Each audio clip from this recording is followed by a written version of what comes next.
Hey everyone, welcome to The Explainer. So when you hear the name Nvidia, what pops into your head? Probably Silicon Valley, right? You picture pure American software magic. But here's the thing. The reality of how these highly advanced AI systems actually get built tells a completely different and somewhat hidden global story. Today, we are unpacking Nvidia's Asian engine room. 90%. Just let that sink in for a second. 90%. According to recent data, 90% of Nvidia's production costs are now tied directly to Asian suppliers. So this AI giant, it's not just an American success story, it is deeply, inextricably linked to the manufacturing powerhouses of Asia. Okay, let's dive right into this. Here is our roadmap for today. 1. Nvidia's hidden engine room. 2. The physical AI era. 3. Asia's tech stock rally. 4. Big tech spending boom. And finally, 5. A structural AI advantage. Part 1. Nvidia's hidden engine room, the supply chain reality. Now, what's absolutely wild about this chart is the sheer velocity of this shift. Look at this. Just last year, roughly 65% of their production costs were based in Asia. Fast forward to today, boom, 90%. In literally just one single year, the explosive demand for their chips has forced Nvidia to lean almost entirely on the specific Asian partners that dominate assembly, manufacturing, and key component creation.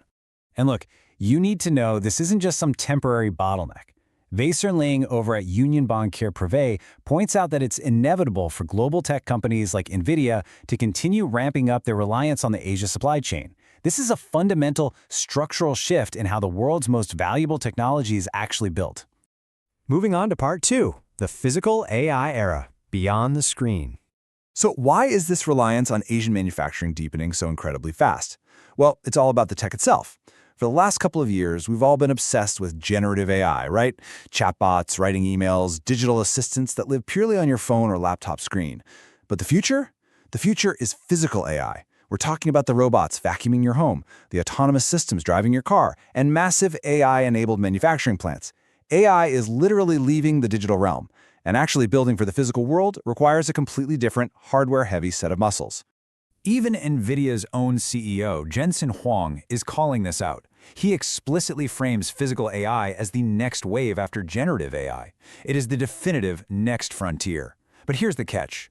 Bringing AI into the real world requires real-world components, sensors, actuators, advanced hardware. You can't just code a physical robot arm out of thin air. You actually have to manufacture it. And those exact things are built overseas. Part 3.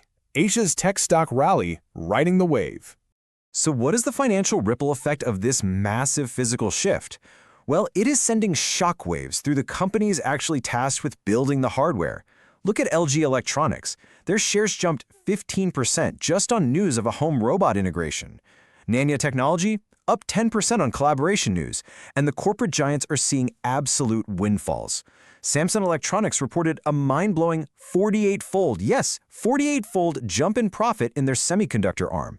Meanwhile, SK Hynix saw a 5-fold earnings jump for advanced chips. Turns out, building the physical brain of the future pays pretty well. And you know what's fascinating? This ecosystem is expanding like wildfire.